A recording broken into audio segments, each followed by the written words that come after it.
ഒരു soya chilli soya ഉണ്ടാക്കാം. അതിന് വേണ്ടി സോയ തിളച്ച വെള്ളത്തിലിട്ട് ഒരു 10 മിനിറ്റ് വെച്ചതിന് ശേഷം നല്ലോണം ഇങ്ങനെ ഞെക്കി പിഴിഞ്ഞ് ഒരു 2-3 വട്ടം അങ്ങനെ പിഴിഞ്ഞെടുത്തതാണ്, ക്ലീൻ ചെയ്തെടുത്തതാണ്. അപ്പോൾ അതവിടെ ഇരിക്കട്ടെ. ഇനി നമുക്കൊരു ബൗളെടുത്ത് അതിലേക്ക് മുളക് പൊടി, ഒരു 1.5 സ്പൂൺ മുളക് പൊടി, 1 സ്പൂൺ കുരുമുളക് പൊടി, 1 സ്പൂൺ കുരുമുളക് പൊടി, പിന്നെ ഇഞ്ചി വെളുത്തുള്ളി പേസ്റ്റ്, ഉപ്പ് ചേർത്ത് 1 സ്പൂൺ വിനാഗിരി ചേർക്കുക. അതിലേക്ക് കുറച്ച്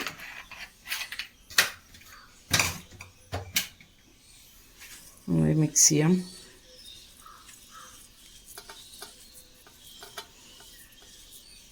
സോയ ഇതിലേക്ക് ഇട്ട് കൊടുക്കാം.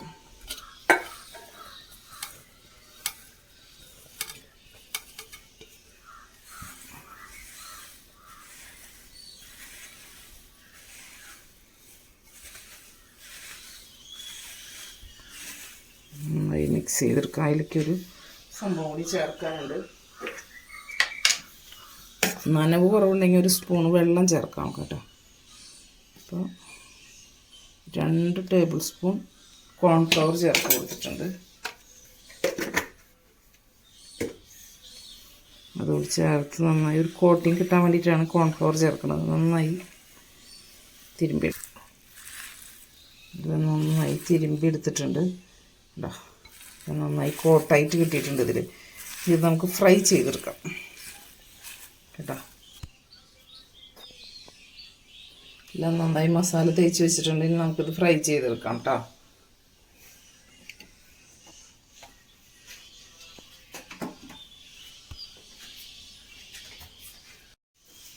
നമ്മൾ പാൻ വെച്ച് എണ്ണ ഒഴിച്ചിട്ടുണ്ട്. എണ്ണ ചൂടായി. റൈസ് ബ്രാൻ ഓയിലാണ് ഒഴിച്ചിട്ടുള്ളത്. നമുക്ക് സോയ അതിലിട്ടിട്ട് ഫ്രൈ ചെയ്തെടുക്കാം. ആദ്യം ഒന്ന് സിമ്മിൽ വെച്ച് കൊടുത്തിട്ടിടാം, അല്ലെങ്കിൽ കരിഞ്ഞു പോകും പെട്ടെന്ന്.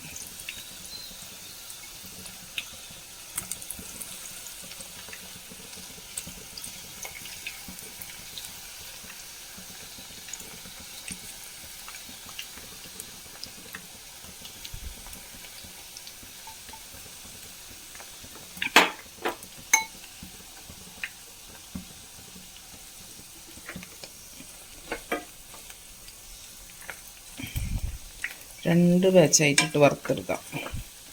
ഒരു പ്രാവശ്യമായിട്ട് ഇടുമ്പോൾ ഒരുപാട് എണ്ണ ചേർക്കണം. എണ്ണ ചേർക്കുമ്പോൾ പിന്നെ നമുക്ക് ആ യൂസ് ചെയ്യാനുള്ള കുറയ്ക്കാലോ എണ്ണ. അതുകൊണ്ട് നമ്മൾ 2 ബാച്ചായിട്ട് വറുത്തെടുക്കണം.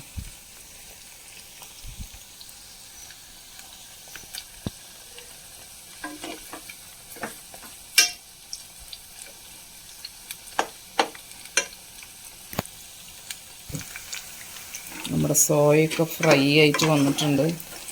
നമുക്കത് എണ്ണയിൽ നിന്ന് കോരിയെടുക്കാം.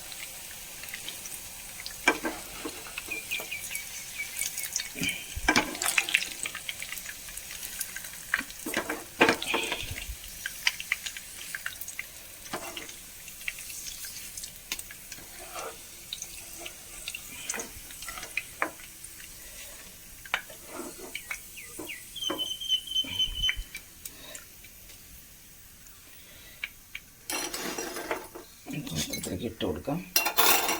നമുക്ക് അടുത്തത് തീ സിമ്മിലാക്കി വെച്ചിട്ട് ഇട്ട് കൊടുക്കാം.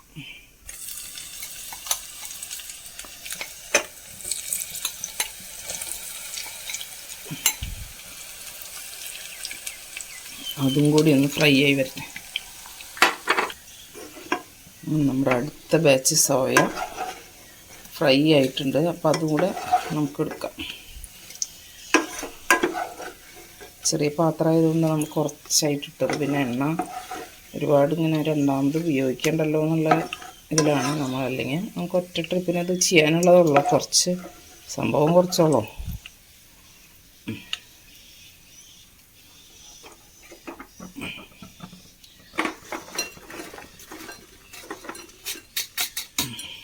അതിലേക്ക് ഇട്ട് കൊടുത്തു. ഇനി നമുക്കിതിൽ എണ്ണ അധികമുള്ളതൊന്ന് മാറ്റി കൊടുക്കാം. നമുക്ക് അതിലേക്ക് ഒരു 5-10 വെളുത്തുള്ളി ചെറുതായി കൊത്തി അരിഞ്ഞിട്ട് കൊടുക്കാം. അതൊന്ന് മൂത്ത് വന്നോട്ടെ. നമ്മൾ ആ വറുത്ത എണ്ണ പകുതി മാറ്റിയിരുന്നു, അതിൻ്റെ ബാക്കിയുള്ള പകുതി എണ്ണയിലേക്കാണ് ഇതിട്ട് കൊടുത്തത്. ഒരുപാട് എണ്ണ വേസ്റ്റായിട്ടില്ല, കുറച്ച് എണ്ണ വേസ്റ്റായിട്ടുള്ളൂ. ഇനി ഇതിലേക്ക് ഒരു പകുതി സബോളയും കൂടി ഇട്ട് കൊടുക്കാം.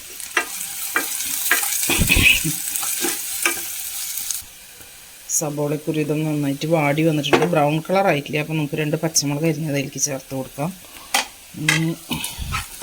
ഇതൊന്ന് വാടി വരട്ടെ. പിന്നെ നമുക്ക് ഇതിലേക്ക് ചേർക്കേണ്ട പൊടികളെന്ന് പറഞ്ഞത് മുളക് പൊടിയും കുരുമുളക് പൊടിയും മാത്രമാണ്.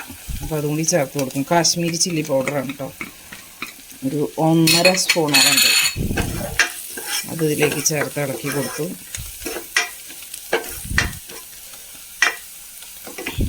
ഒരു സ്പൂണ് കുരുമുളക് പൊടിയും 1.5 സ്പൂണ് കാശ്മീരി ചില്ലി പൗഡറാണ് ചേർത്തിട്ടുള്ളത്.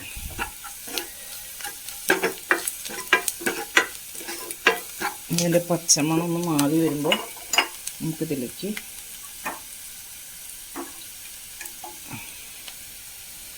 ഒരു 3/4 ഗ്ലാസ് ചൂടുവെള്ളം ചേർത്ത് കൊടുക്കാം.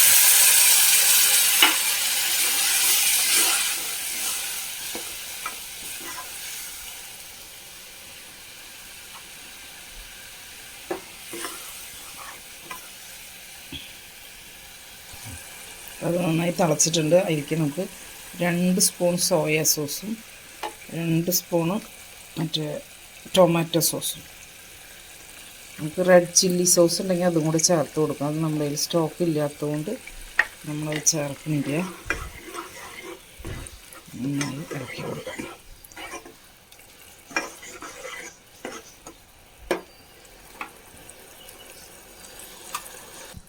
നമുക്കിതിലേക്ക് ഇതുവരെ നമ്മളിതിൽ ഉപ്പൊന്നും ചേർത്തിട്ടില്ല. ഈ ഫ്രൈ ചെയ്യണ സോയയിൽ മാത്രമേ ഉപ്പ് ചേർത്തിട്ടുള്ളൂ. 1/2 സ്പൂൺ ഉപ്പ് ചേർത്തിട്ടുണ്ട്. കാരണം സോസിലൊക്കെ ഉപ്പുള്ളത് കൊണ്ട് നമ്മൾ ഉപ്പ് വളരെ കുറച്ച് ശ്രദ്ധിച്ചിട്ട് വേണം ചെയ്യാനായിട്ട്. ഇനി നമുക്കിതിലേക്ക് ഒരു പകുതി സവോളയാണ് നേരത്തെ എടുത്തത്. ഒരു വലിയ സവോളയുടെ ബാക്കി പകുതി ഇതുപോലെ ക്യൂബ്സ് ആയിട്ട് അരിഞ്ഞത് ഇതിലേക്ക് ഇട്ട് കൊടുക്കാം. പിന്നെ ഒരു ക്യാപ്സിക്കവും കൂടി ഇതിലേക്ക് ഇട്ട് കൊടുക്കാം.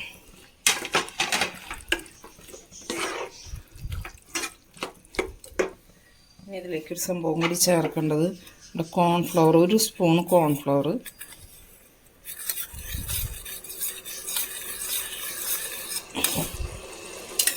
കലക്കി വെച്ചിട്ടുണ്ട്. അത് ഒഴിച്ചു കൊടുക്കാം. 1 സ്പൂണുള്ളൂ കേട്ടോ.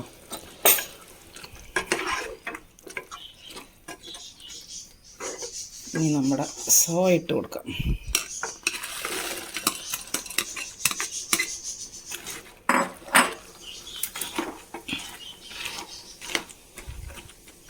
ഒരു സംഭവം കൂടി ചേർക്കാനുണ്ട്.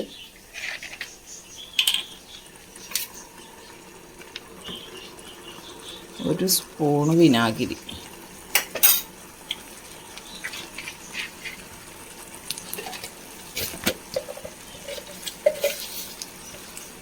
ഏകദേശം 1 സ്പൂണോളം പഞ്ചസാര. നന്നായി ഇളക്കി കൊടുക്കാം. നമ്മുടെ ചില്ലി സോയ സെറ്റായി വന്നിട്ടുണ്ട്. നിങ്ങൾക്ക് വേറെ കളർ ക്യാപ്സിക്കം ഉണ്ടെങ്കിൽ റെഡോ യെല്ലോയൊക്കെ ക്യാപ്സിക്കം കിട്ടുകയാണെങ്കിൽ അതും കൂടി ചേർത്ത് കഴിഞ്ഞാൽ നല്ല ഭംഗിയുണ്ടാവും കാണാനായിട്ട്. അടിപൊളി ടേസ്റ്റുള്ള ചില്ലി സോയയാണത്. കണ്ടോ, പിന്നെ ഗ്രേവി ഒക്കെ നോക്ക്. ഗ്യാസ് ഓഫ് ചെയ്യാം.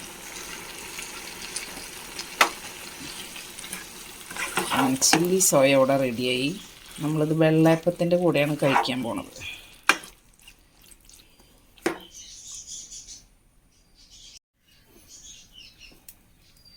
നമ്മുടെ വെള്ളയപ്പത്തിൻ്റെ കൂടെയാണ് ഈ നമ്മുടെ ചില്ലി സോയ എന്ന് കഴിക്കുന്നത്. അപ്പോൾ നമ്മൾ 1 മണിക്കൂർ വെള്ളയപ്പമാണ് ഇട്ടത്. 1 മണിക്കൂർ നമ്മൾ മാവ് അരച്ചിട്ട് ഉണ്ടാക്കുന്ന വെള്ളയപ്പമാണ്.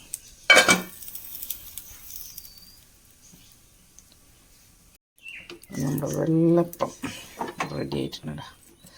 നല്ല സൂപ്പർ വെള്ളയപ്പമാണ്.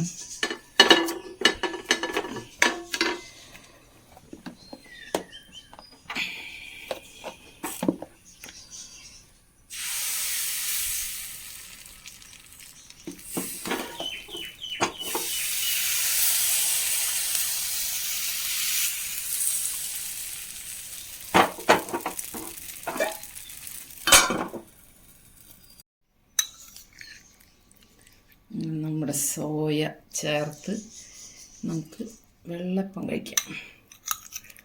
ഇതിലേക്ക് നല്ലൊരു കോമ്പിനേഷനാണ്, സൂപ്പർ ടേസ്റ്റാണ്.